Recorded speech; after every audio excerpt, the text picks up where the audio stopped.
those of you, such as Brandon, who have served more recently. And it's also a pleasure to be able to speak to my fellow senior citizens. I always enjoy this, because we share a lot of memories together, and I'll show you a couple of those. But the key thing is that I'll be telling you a little bit about the other side, as you called it back then, rightfully so. And the big difference was, you people, you men, with your wives at home and support and girlfriends, won that war and made sure that we didn't encounter both that kind of government or these kinds of aircraft that I'll be talking about, had they ever come to fruition. So Brandon, if you would please.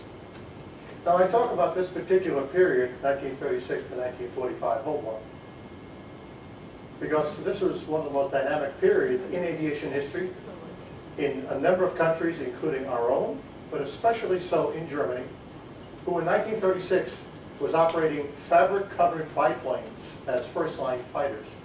And by 1945, they were operating jet and rocket-propelled planes, as well as an advanced helicopter, very advanced for that period. Now, I'll be discussing the influence of those aircraft after World War II in other countries as well as our own. And I'll show you some examples of that continuing influence the German designs had over the years after World War II. Okay, right?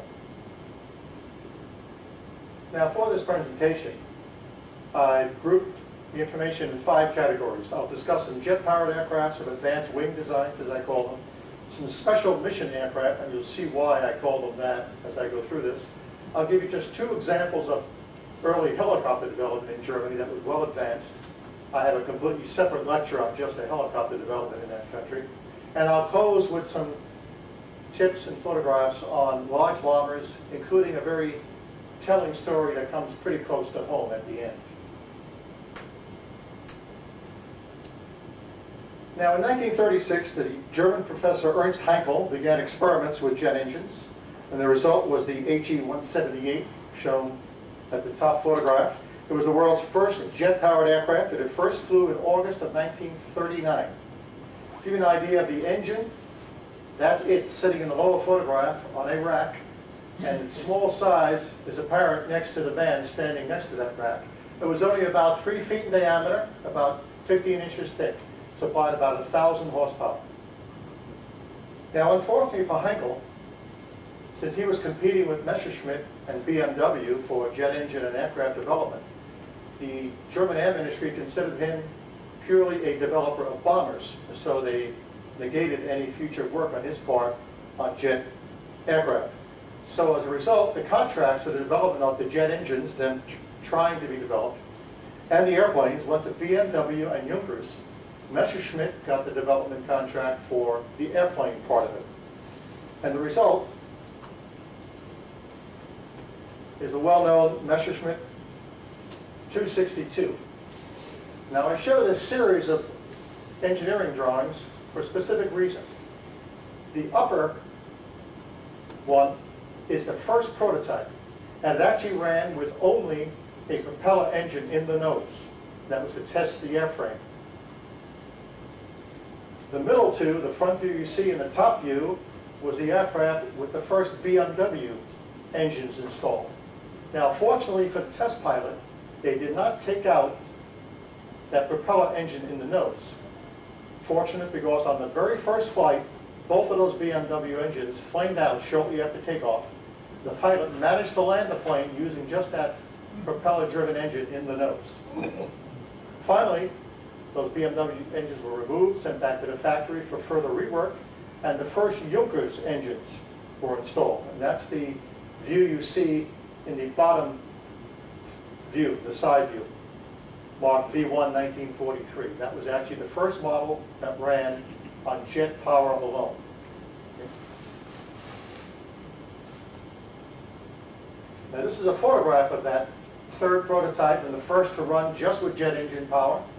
You'll notice that it has a tail wheel, not the tricycle landing gear that came a little later with the nose wheel. Now, that tail wheel caused 2 problems. First, because they operated on grass runways, the jet engines had such a powerful and hot exhaust that it actually destroyed part of the grass runway.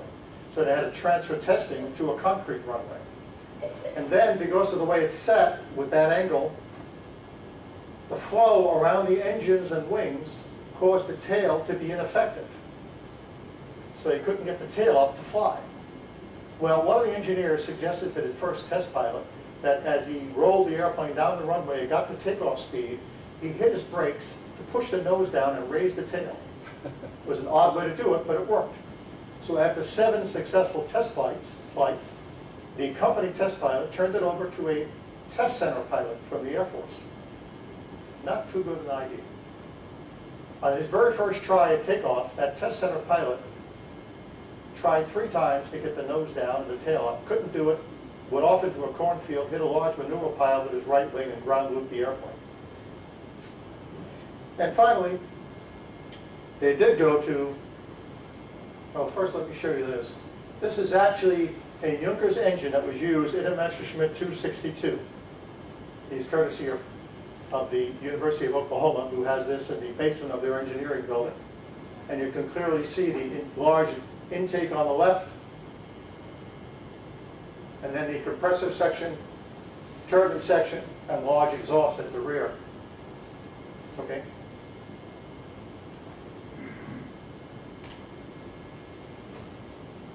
This finally is the production version of Messerschmitt 262 with the nose wheel and the Junkers engines mounted under each wing.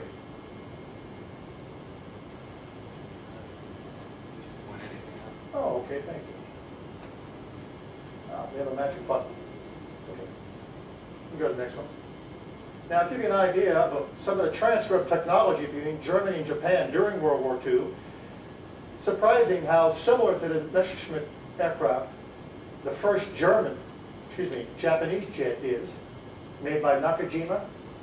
Look at the similarity in both the design, the engine location.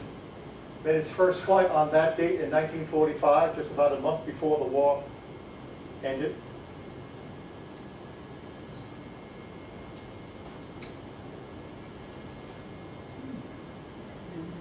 Okay, now this is an interesting one. This is the Heinkel 162, nicknamed the Salamander. It was one of the most rapidly developed warplanes ever produced. It was called the People's Fighter, or Volksjäger. It was conceived, designed, built, and test flown within 90 days of the requirement first being issued by the Air Ministry. 90 days. It was built largely of wood and was made for quick assembly by semi-skilled and unskilled labor. And it used as many existing aircraft parts as available from other designs. It was to be flown by young pilots drafted from the Hitler Youth and very limited in terms of training. Yes? Is that engine on top of the fuselage? Yes. That's how it was specifically designed. It's good that you raised that question because that particular design made for some pretty vicious handling characteristics. It was considered a challenge even for an experienced pilot, let alone young pilots with little training. It could reach about 560 miles an hour, 20,000 feet. But it had some instability problems. And also, the first production model had problems with the wood bonding that was used in the wings. This is a series of photos from the first test flight of the first prototype. In the upper left, things look normal, but the right wing leading edge has begun to peel back. You can begin to see pieces of that wing right there as the aircraft starts to roll to its right. Next one, it's continuing to roll to its right. The right aileron has come loose, and more pieces of the wing have left. You can see how much smaller that right wing is than the left. The aircraft continues out of control, rolling onto its back. This is the piece of the aileron showing, and finally it's broken loose, as you can see. The aircraft crashed, killing the pilot. Now they solved that problem, and development did continue, and they went to not only some swept back wing designs, but also some swept forward wing designs. About 280 of these were actually completed before the war ended. About 800 others were in various stages of assembly. The first operational units were still working up to their combat level when the war ended in May of 1945. Now this is a beautifully restored model of this aircraft. It's a little dark in here. I took these photographs up at the Canadian Air Museum outside of Ottawa, Canada, but it looks as if it just came out of the paint shop. Yes? What kind of fuel he's running on? He was using the same as the Messerschmitt 262, the early kerosene-based fuels. Kerosene. Yeah. Hey, this is a familiar sight to you, I'm sure. This is the world's first operational rocket-powered airplane. It was based on research by Dr. Alexander Lippisch on Taylor's aircraft that dated back to the 1920s. He was asked to design an airframe in 1938 that could handle a rocket motor to speeds of about 300 miles an hour. That's what the Air Ministry asked for. This aircraft, his resulting design, made its first powered flight in August of 1941 and actually reached Mach 0.84, up around 600 miles an hour. But it had some basic problems. It tended to lose control due to compressibility effects of the air flowing over it in dives. And the fuel was dangerous. It was called T-stop and C-stop. Those are the nicknames for it. During the engine testing, 2 buildings were destroyed. It tended to explode during takeoffs. That could really ruin a pilot's day. And also, when it didn't explode, the fuel tanks would occasionally leak.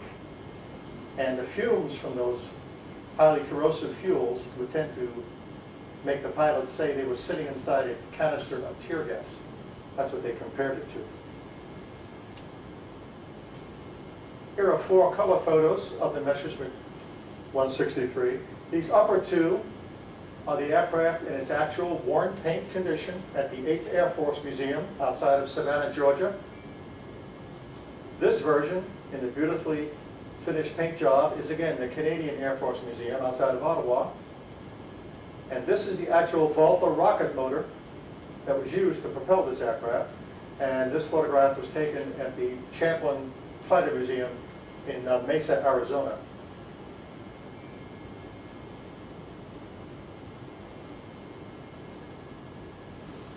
Now this aircraft, as sleek as it looked, was notorious for having killed more German than Allied personnel. Of those that were lost, destroyed, only about 5% were lost in combat. About 15% were lost due to mid-air compressibility problems, loss of control, or mid-air fires. 80% of those that were destroyed during takeoffs and landings.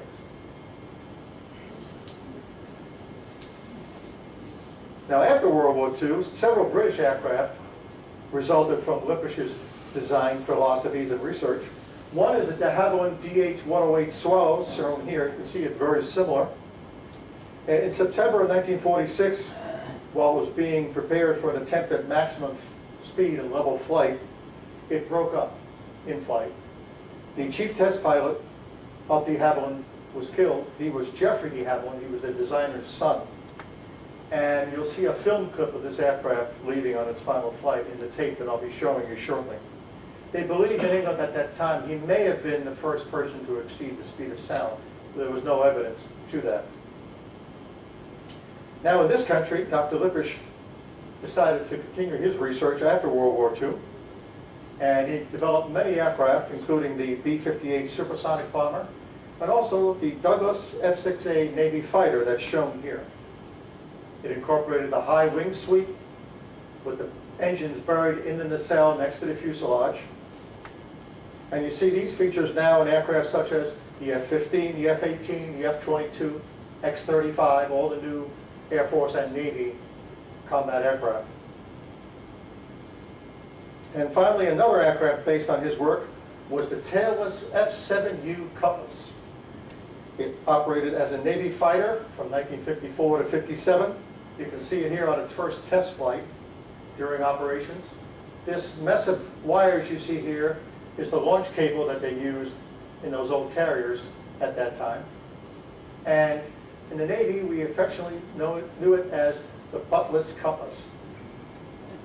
A lot of fun. One of the first aircraft I had a chance to do a little analytical work with when I went to work for the Navy in 1957.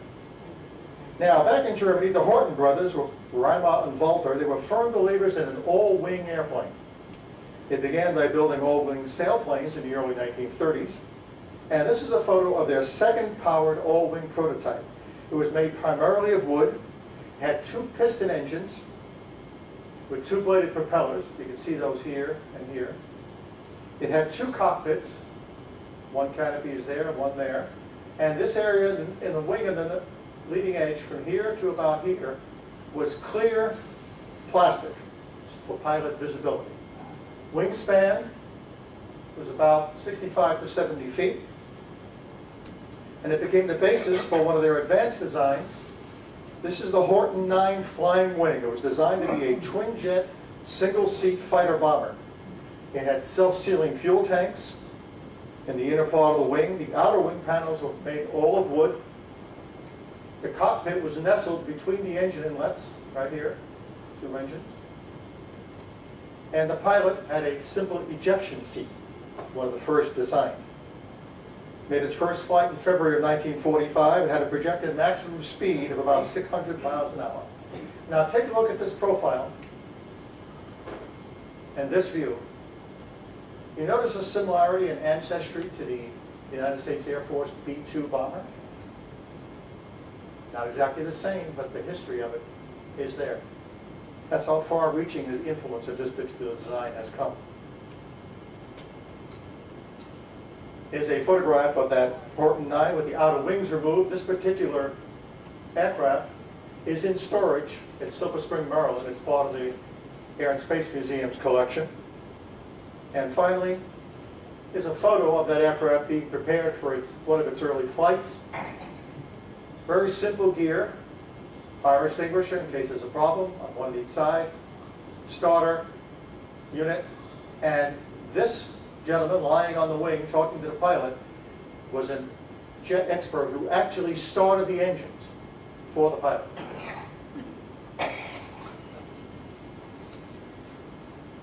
Now the Ju-287 by Junkers was a test bed built to explore the possibility of designing a bomber that could outrun any Allied fighter of the 1940s, World War II period.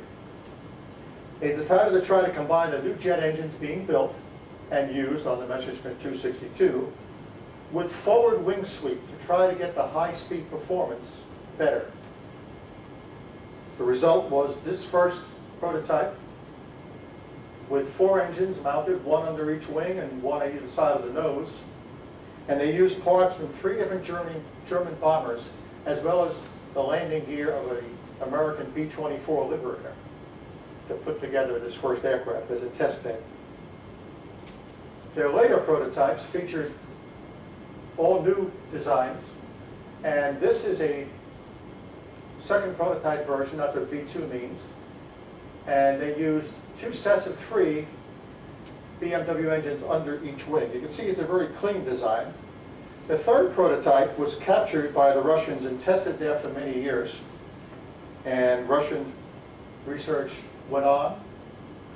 And we had parallel research going on in this country. Ours was conducted by Grumman, and this is their X-29 aircraft with the forward wing sweep, as you can see. And it was used as a test airplane from 1984 to 1991. Meanwhile, in Russia, this very sleek Sukhoi 37 design flew in 1997.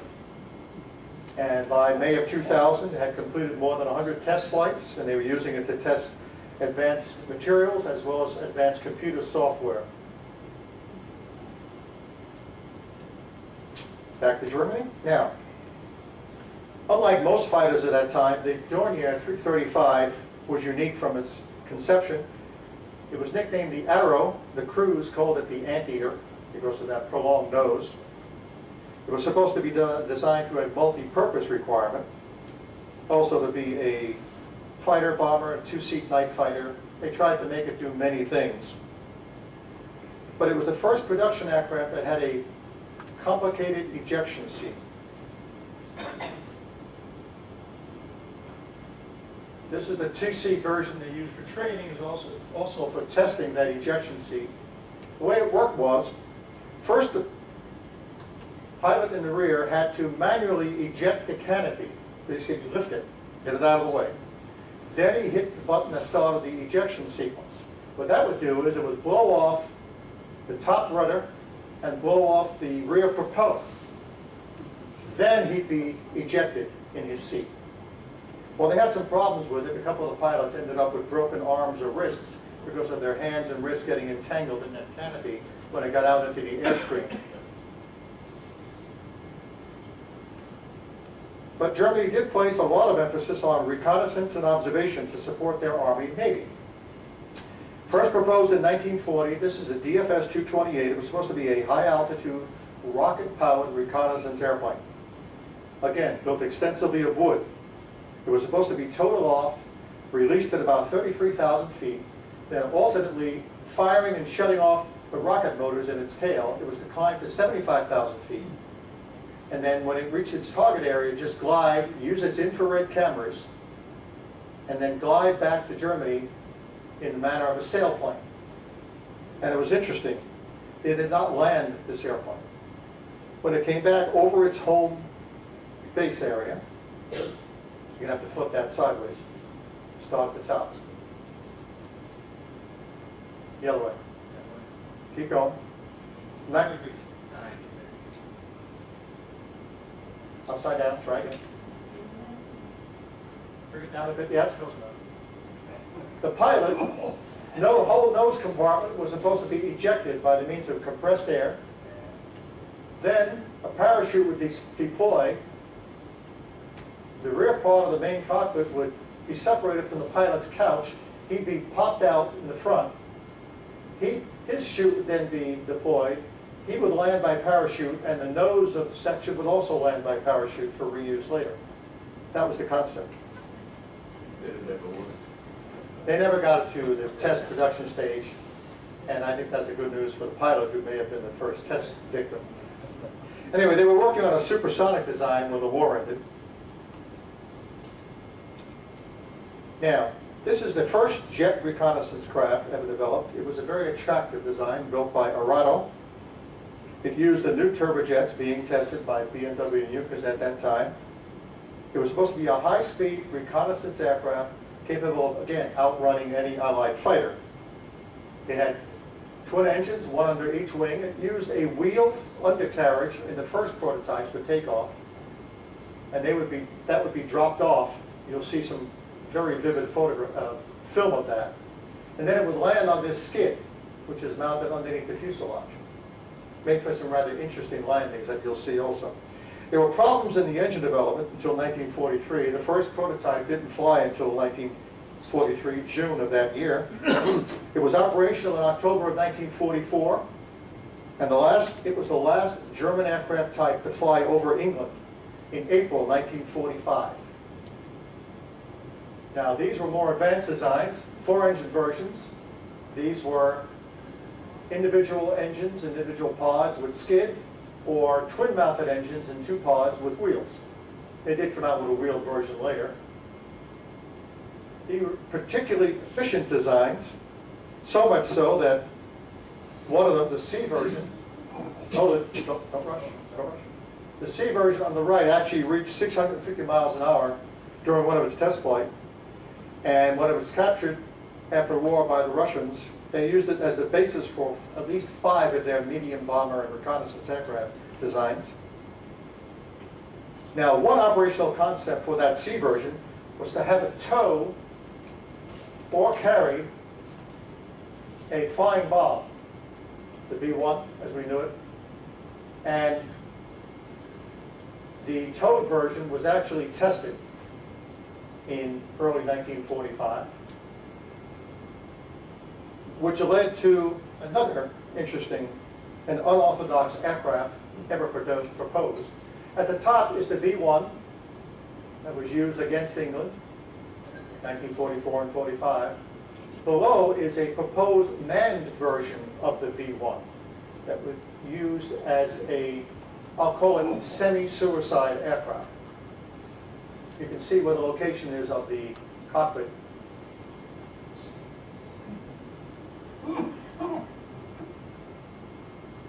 At top is a 2-seat proposed trainer version.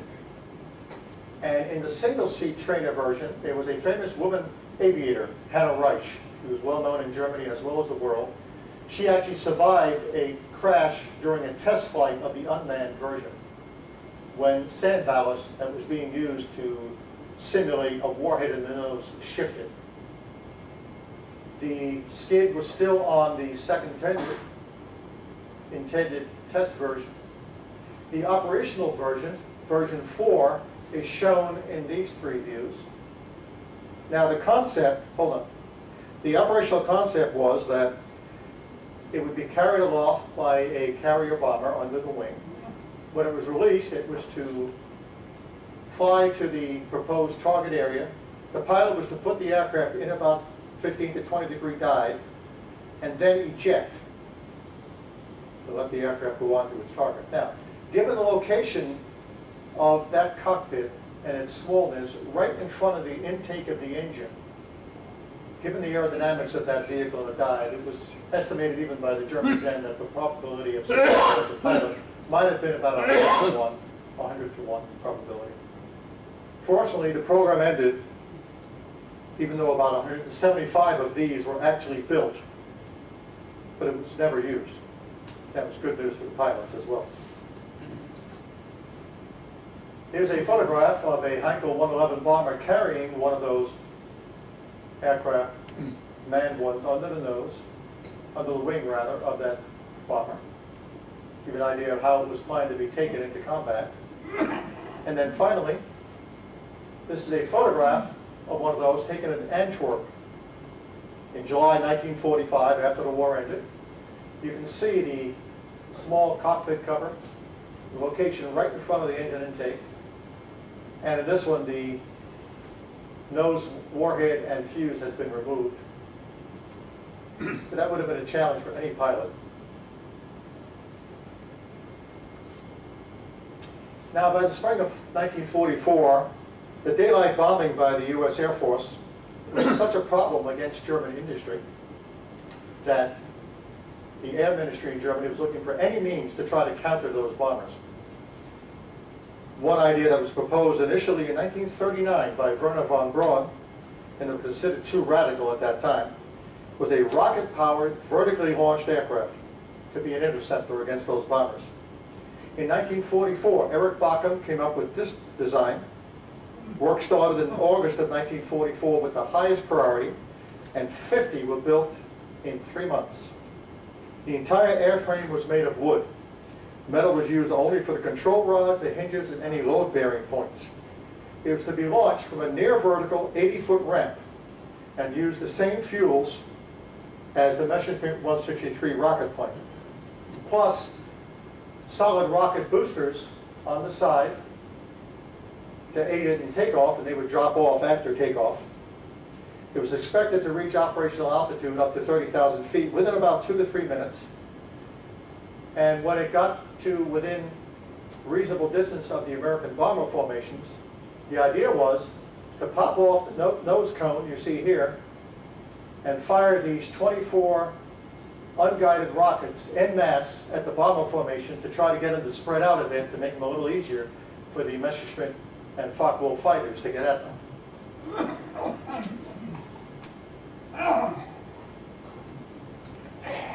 Now the pilot was supposed to eject after that and land by parachute, but there were difficulties in the development phase. This is a pair of photographs of the volunteer pilot, Lieutenant Lothar Siebert.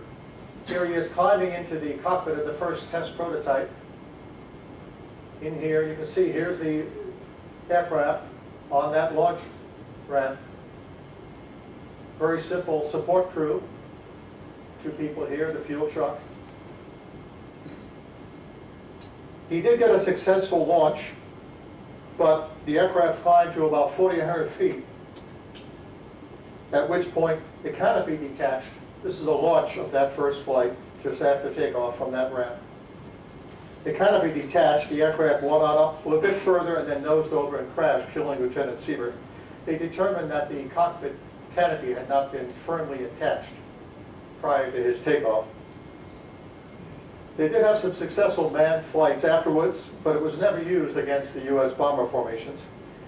They only had 10 operational units at the time the war was ending, and the last 10 were destroyed in 1945 in April to prevent them being taken by the U.S. Army.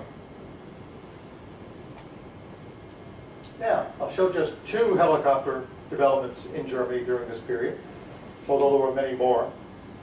In this country, Igor Sikorsky is credited with the design of his VS-300 in 1939, but a number of countries developed successful helicopters before then. In Germany, this is Heinrich Focher's FA-61, made its first free flight in 1936. By 1937, it had set altitude, speed, and range records for a helicopter. In 1938, in February, its controllability was demonstrated very convincingly by Hannah Reich, again, the woman aviator. Every night for 3 weeks, she flew this helicopter inside the Berlin Sports Arena. This is a photograph of one of her flights in that arena. There are people seated there.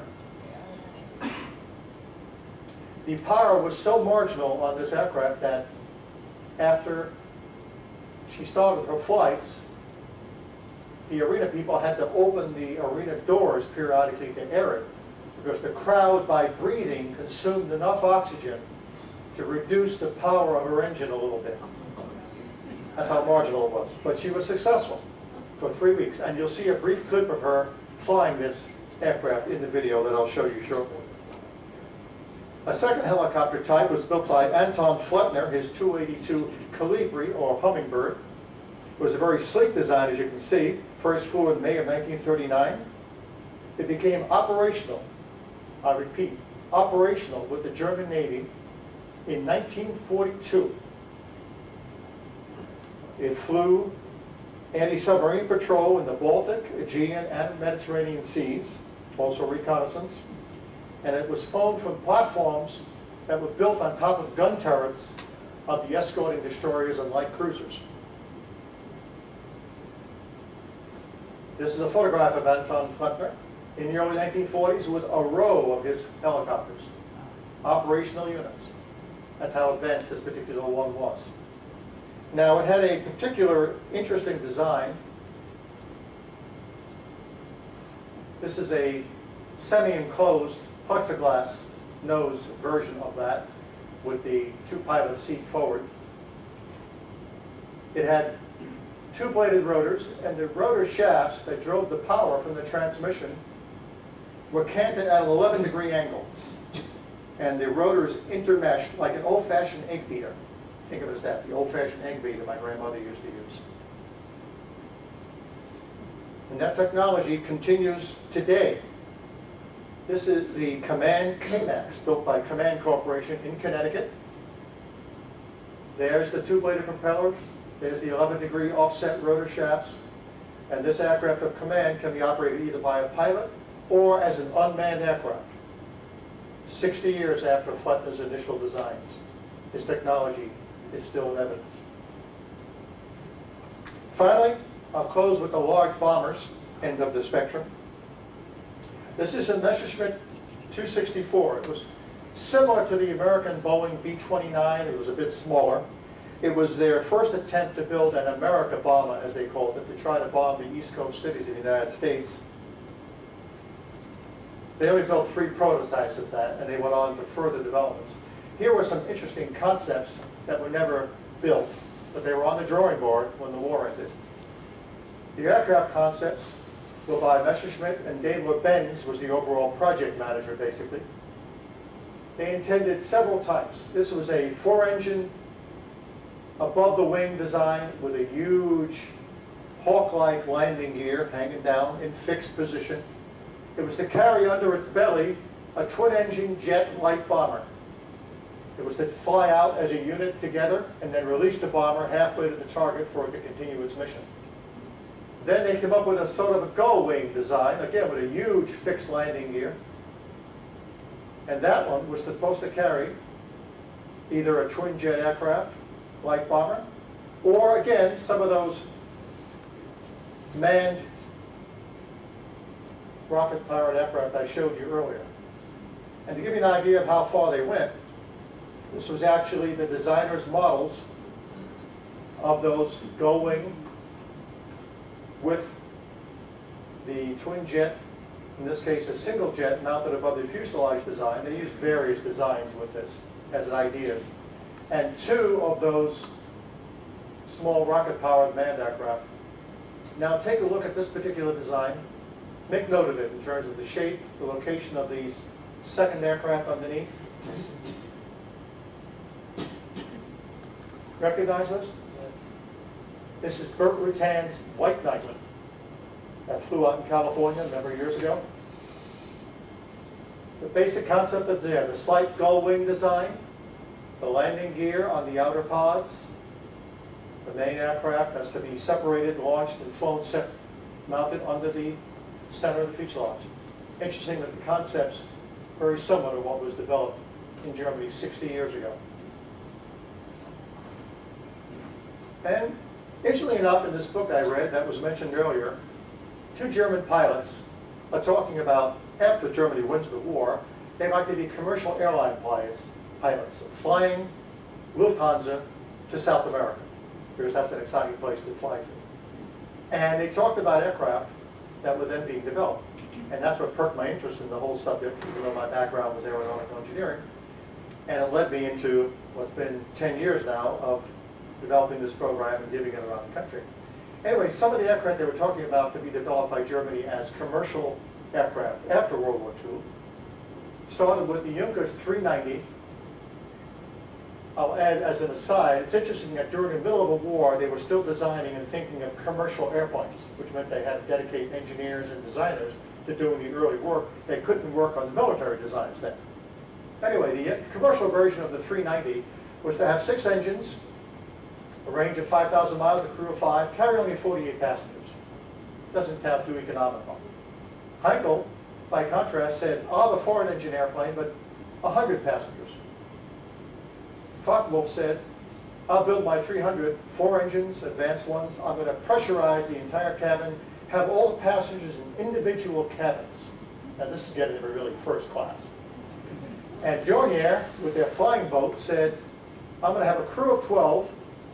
I'm only going to carry 40 passengers, but on 2 decks I'm going to have a dining room and a saloon. He was building a flying ship, literally as a small flying cruise ship.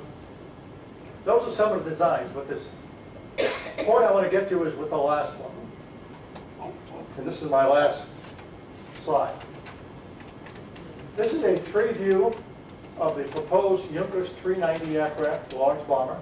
This is the civilian transport version with the passenger windows. This is the proposed military version with the guns. The photograph you see in the bottom, you want to raise that a bit, please, so you can see that bottom photograph. This is a photograph of the Junkers 390 first prototype on its first flight. Well, the second prototype, well, the first prototype, excuse me, flew in August of 1943. In January of 1944, the second prototype of this aircraft was flown to an evaluation airfield in the south of France, near Bordeaux. After a few short distance flights for familiarization, they filled this aircraft with fuel for 32 hours of flight, and it flew from that field near Bordeaux to a point about 12 miles off New York and back, round trip. It was a top secret flight that was made to test the feasibility of possible bombing raids against the East Coast cities of New York. Fortunately, and a lot of it I'm sure I have you to thank for, those of you in the audience who served in Europe, we brought the war to an end before that could come to fruition. But it was basically that kind of a test, which I didn't know about even though I was raised in New York City until I got into this. That closes the portion of my talk. I have a short 20-minute video. Any questions before we start? Yes? What was the flight duration of the 262? Oh, let's see. I think because of their fuel limitations, they kept it to less than 45 minutes. I think it was no more than that. I'm sure it wasn't an hour. And unfortunately, some of the early flights had a lot less duration. You'll see in this video, let me find my jacket. It's 20 minutes and it shows 9 different aircraft. Some of them are freeze-frame still photos, all I could find. Sound level is good, I think. You'll see the first flight of the Heinkel 178, another aircraft he built, the 280, the rocket plane 163, the Messerschmitt 262, especially the first flight of the 262. You'll see some interesting things happening to it on landing. The Urano 234, the jet-powered recon aircraft, landing on its skid as well as its wheel version. And the skid version sort of looks like an albatross kind trying to come into land. You know how well albatrosses land? You'll see the British de Havilland Swallow and Geoffrey de Havilland leaving for his final flight. A very brief freeze frame of the Flettner helicopter, and finally it closes with Hannah Reich flying the FA-61 inside the Berlin sports arena. So, Brandon, go right ahead. Who felt the distinction of achieving the first ever jet fighter victory. If the ME-262 represented the cutting edge of fighter technology in 1944, it was the consequence of early German interest in the use of jet propulsion for military aircraft. Indeed, in the Heinkel 178, which took to the air on August the 27th, 1939, Germany had flown the world's first jet aircraft. Power was provided by a jet engine offering a maximum of just over 1,000 pounds in thrust. In itself, the 178 at this stage represented nothing more than a technical novelty, having no military use. For Heinkel, it had, however, demonstrated the possibility of developing a jet-powered machine that could be employed for more militant purposes. Indeed, he had already initiated studies in 1939 for a twin-engine jet-powered fighter using two new and more powerful engines. The resultant HE-280 was, at the time of its first flight on April 2, 1941, undoubtedly the most advanced aircraft of its type in the world. Powered by two jet engines, each delivering nearly 1,300 pounds of thrust, the HE-280 B-1 achieved a maximum speed in tests of 485 miles an hour. The fitting of an improved turbojet was expected to raise this to 570 miles per hour. By the spring of 1942, the testing of a succession of prototypes had, in Heinkel's view, proven the concept of the 280. However, its fate was to be sealed by its engine. Heinkel's own design never produced the planned thrust, and switching to the Junkers U-Mo turbojet meant employing the same engine as the ME-262. The latter, which was now flying, was deemed by the Luftwaffe to have greater potential. On March the 27th, 1943, Heinkel was instructed to abandon the 280, carrying out development on a more radical approach to aircraft propulsion by mating a Walter rocket engine to an airframe designed by Dr. Walter Lippisch of the German Gliding Research Institute. Messerschmitt flew the prototype of the ME-163A in the spring of 1941. As flown, it represented an evolutionary stage between the original glider airframe and the production ME-163B. Flying trials continued at the experimental station at Peenemünde, with the 163A soon demonstrating a remarkable performance, including a phenomenal climb rate with a top speed of 550 miles an hour. On one occasion it was towed to 13,000 feet, cast off, and lighting the engine achieved a speed of 623 miles an hour. Once the aircraft had burnt off its store of fuel, it resorted to its original state of glider. This was to be a feature of the production variant, and it shared the prototype's very hazardous landing speed. The redesign of the A variant for service use saw the emergence of the production Model B. However, the heart of the design remained the problematic Walter rocket engine. Developing a maximum thrust of some 3,750 pounds, its most dangerous aspect lay in the nature of its propellant. The rocket fuel was a mixture of 80% hydrogen peroxide with oxyquinoline or phosphate, more commonly known as T-stop, and an aqueous solution of calcium permanganate referred to as Z-stop. This highly unstable combination could cause explosions under certain circumstances. Furthermore, the pilot and ground crews wore special clothing to protect themselves against the highly corrosive nature of the fluid, which could dissolve human flesh.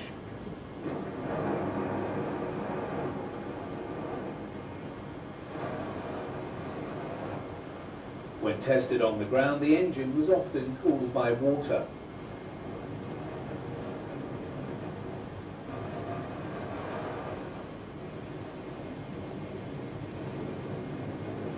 I, for one, would be volunteered for that job. Although an ME-163B test unit started trials of the type in 1943, it was not until May 1944 that production aircraft were delivered to the Luftwaffe. Manufacture had been dispersed all over Germany, with final assembly of the 163B taking place at a secret site deep in the Black Forest and dispatched by rail. However, production of the type was problematic. It was only in July 1944 that the first 163 unit became operational. JG400, based at Brandis, carried its distinctive unit marking of a rocket-powered flea on its nose. First seeing action on July the 28th, it was not until the 24th of August that Feldwebel Schubert, seen here, was able to claim the first kill with the type. The serviceability of the 163B was never very high, and as early as July difficulties had started to be experienced in the supply of fuel from its only refinery sources at Ludwigshafen and Leverkusen. Not only were these to become the focus of bombing raids by US bombers, but both T-Stoff and Z-Stoff were used to power the launch module of the B-1 flying bomb that was just about to come into service. Stockpiling of fuel for this purpose was deemed to be a higher priority than supplying JG400, so just 8 163s were available on the 24th of August, when a force of 185 B-17s were approaching the synthetic oil refinery at Mersburg. 163s were scrambled.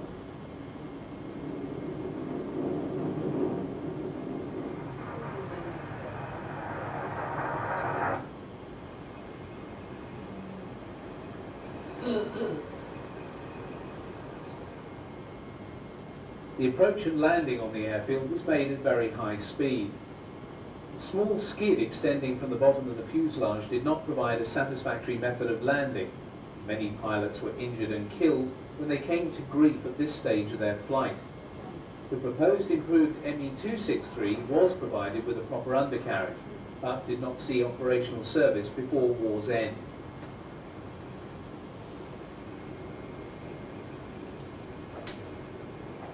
Because of the danger from other returning 163, it was vital for each one that had already been landed to be recovered very quickly. A specially designed motorized trolley was provided for this purpose. It was provided with a hydraulic lift to raise the 163 and carry it back to its hard stand.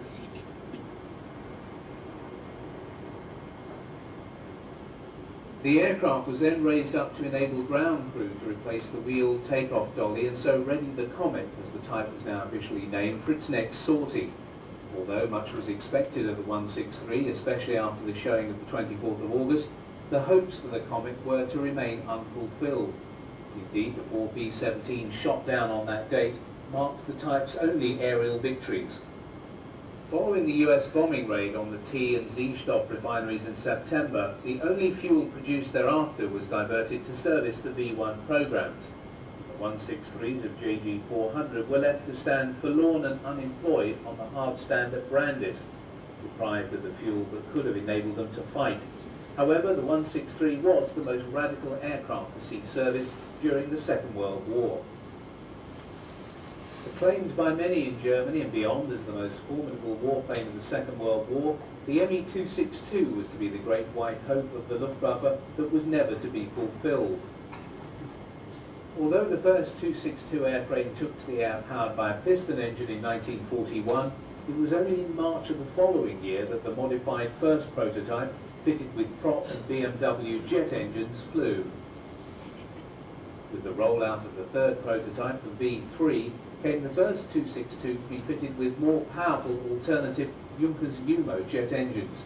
Due to the need to employ a hard runway, the 262 was transferred to Leipheim for testing. It was there on the 18th of July 1942 that the first 262 to take to the air powered by jet engines alone made its first flight. Framed by the wing of a Gigant glider, the V3 moved out on the runway to begin its takeoff run. At the controls was Messerschmitt's veteran test pilot Fritz Wendel. Uncertain as to whether the tail could raise itself off the runway, Wendel gently tapped the brakes, forcing the rear of the fuselage to rise. Within seconds, the 262 was airborne.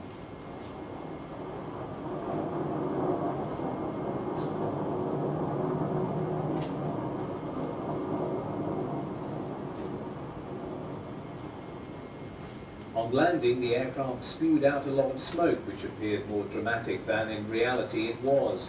Although a number of small problems were discovered, the 262 was held to be generally satisfactory.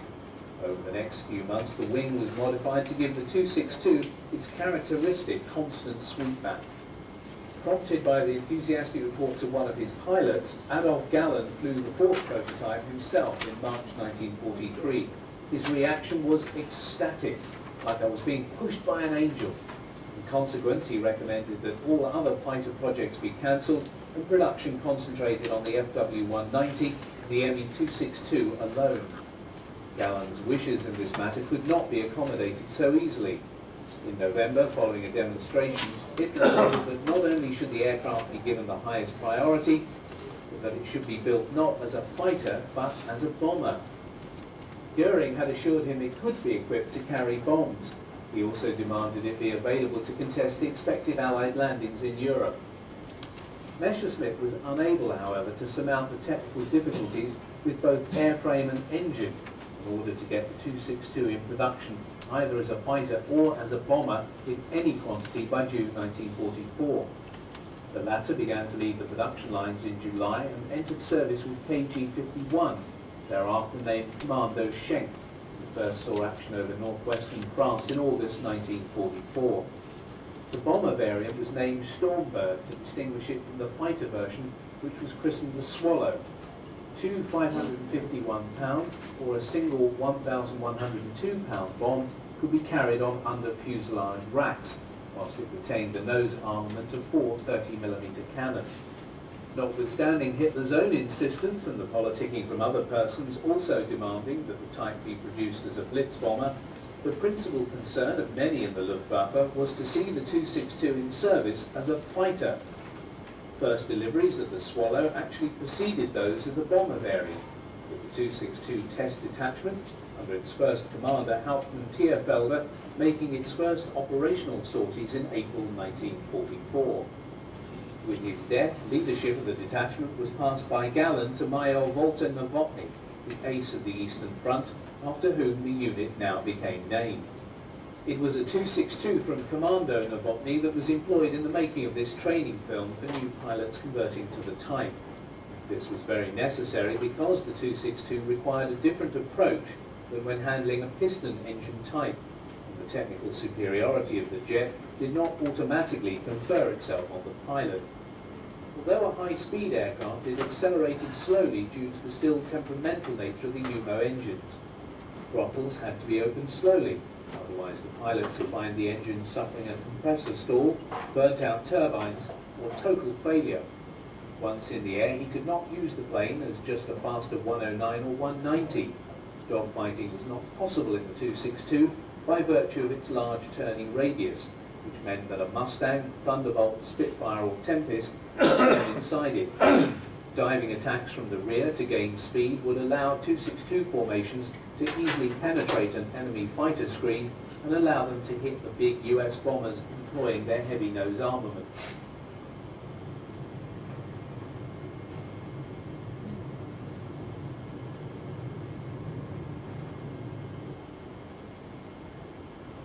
Arado's AR-234 was the world's first operational jet bomber. Its performance in the reconnaissance role in late 1944 and early 45 was to prove how right its builders were to christen their creation the Lightning, as it swept through Allied airspace with virtual impunity. Indeed, it was to satisfy a 1940 specification for a fast recce type that the 234 was designed. The prototype emerged in 1943 with high-mounted wings and a fuselage cross-section so slim as to preclude the fitting of a conventional undercarriage. The variant seen here being the later type. In the absence of a conventional retractable undercarriage, Arado had designed a three-wheeled trolley that would attach to the underside of the aircraft. This led to the ungainly and militarily unpractical process of raising the whole airframe on jacks and then lowering it bodily onto the trolley. In the early days of testing, the 234 took off with the trolley attached, as can be seen here. For the pilot bringing the 234 back to land on the trolley, the whole experience was decidedly unpleasant and very dangerous. The sink rate of the aircraft and the fairly high spring in the suspension of the trolley led to a very bumpy ride down the runway, with very little control being exercised through the brakes.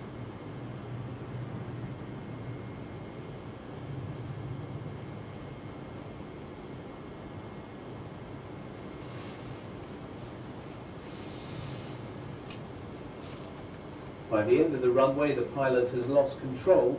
The aircraft pulls off onto the side and swerves onto the grass.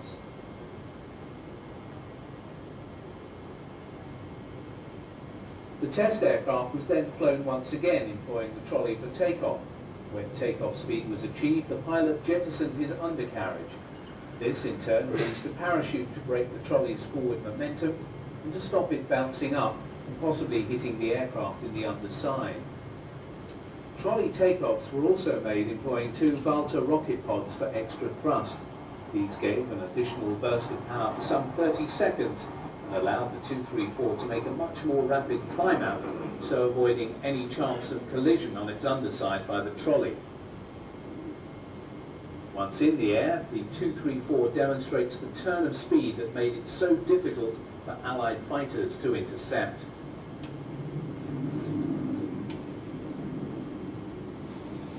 While few could doubt the sparkling performance of the 234, its use of an under-fuselage skid and two smaller ones mounted under each engine when landing severely restricted its operational usage. It was thus accepted that the Arado 234 would need to be redesigned to enable the fuselage to accommodate a more conventional retractable undercarriage. The V8 model of the 234A was equipped with 4 UMO engines to serve as a testbed for the proposed 4-engine C model. This would have the same airframe as the B variant, but would mount 4 UMO engines. The 8th prototype of the AR234 was also the first produced to the B specification. This was constructed with a slightly wider body that allowed a strong but narrow track nose wheel undercarriage to be fitted. Taking to the air for the first time on March the 10th, 1944, the 234B became the first production model, with deliveries to Sonderkommando Gotz taking place in September 1944. Aircraft from this unit were employed to fly over southern England. In the meantime, 2 of the earlier skid-equipped A models had already shown their worth by reconnoitering the Normandy bridgehead without interception. The bomber variant of the 234 first saw service with KG-76 in the Ardennes offensive and undertook abortive raids against the Remagen Bridge in early 1945. The bulk of the 274 built were B models. The ME-262 and the AR-234, in whatever variant, were 2 of the most remarkable aircraft to see service in the Second World War. When the Allies plundered the design offices of Germany's major aircraft companies, they found designs for a huge number of jet aircraft, many of whose features would find their way into the first generation of post-war jets. Kaiser accompanied a number of British and American scientists who visited a secret aircraft research laboratory near Munich in Germany. All that remains today is the blocked-up entrance. But some of Germany's most talented aircraft designers once worked here, on designs that convinced Lockspot. This is the Orton Brothers Orton 9 design in the development shop.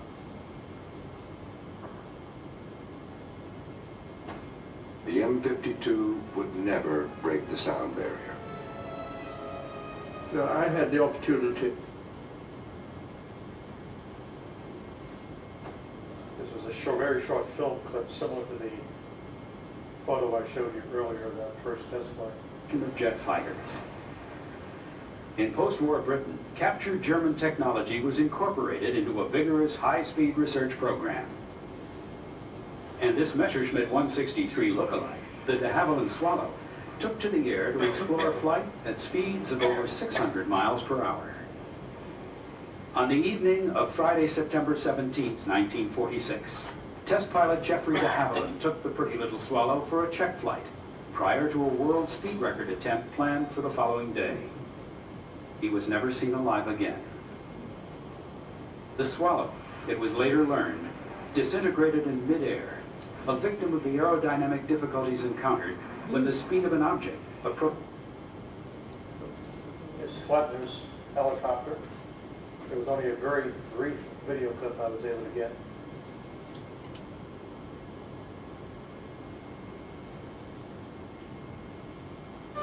In Germany, Heinrich Focke put his twin rotors side by side, eliminating the downdraft of one rotor over the other, which had made the lower blades less efficient. Control was so improved that Hanna Reich, one of the world's first female helicopter pilots, was able to fly demonstrations inside a large hall in Berlin. Meanwhile, That's it. Any questions anyone has? Thank you for the invitations to listen. Yes. I don't have a question. I was primarily interested in the V1, the buzz bomb. Yes. When they first came over London, I was there. And the airplane, what we thought was an airplane, came over and came to a stop. And us ordinary people thought, oh my God, that pilot's going to go down with the plane. And why doesn't he eject? But Understandable view? we never knew that there was one, you know, planned to have people in it. Yep. That boggles my mind. And well, they had some, as I mentioned, some quite advanced things going on. But I think it was fortunate for the intended pilots that they didn't continue that program to fruition. Well, the V2 was the basically intercontinental ballistic missile. I was in South End working on the vision. And when you didn't hear them is when you really got a trip. Yes, that was it. Yes. And towards the end of the war, did Germany slow up the production of the jet aircraft? Well, not that they wanted to slow up, they were being hindered because of their problems with their production facilities. They were still producing 262s, and they were trying some of these other advanced designs, but they were running into two kinds of problems. One was raw materials. The second was lack of safety, because between the British at night, and especially the Americans during the day by this time, operating out of Italy and England, their production facilities being forced underground. So having to relocate their facilities into caves and underground naturally slowed down their production rate. They couldn't get things done. They had to constantly be rebuilding, relocating, and moving. You know how effective you could be trying to move a household to try to get back in operation again. They were running into the same difficulties. The fuel problem enter into it. Fuel was a big problem. There were shortages of fuel. They had the synthetic fuel plants that were mentioned in the video. And those were being bombed regularly by the U.S. Air Force in particular. And their fuel supplies from Romania were being attacked as well. They had been cut off from overseas fuel since the beginning of the war by the British blockade and eventually the U.S. blockade. And even their supplies of chromium and specialty metals, nickel, was being reduced because now they were being slowed down in trying to get what they could from some of the Nordic countries, Sweden, for example, and some of the Nordic countries where they got a lot of coal as well as precious metals. And they didn't have access anymore to any of the chromium supplies in Africa, for example, because of the blockades. So yeah, they had a lot of production. You heard me mention the term often that the airplanes were made a lot out of wood. They had a lot of natural wood in the country, wood they could use. But they didn't use that because they were short of metals. So they had to make do as anything else. Yes? 1938, 39, I think Kellett was making autogyro. Yes, he was. Well, Yes. when did the Germans start? They had started with some autogyro, but they jumped directly to the helicopters. There was early autogyro work, but they felt that the helicopter would be more efficient. That's why they went that route. Yeah. They were pretty advanced thinkers. And they instead of having someone who was, say, a manufacturer or an inventor, such as Sikorsky do it, who was very good, as well as Piasecki here, they actually got their academic world involved. A lot of their research work between the World War I and World War II was restricted. So they got around it by doing a lot of their advanced aerodynamics work under the term of research at universities.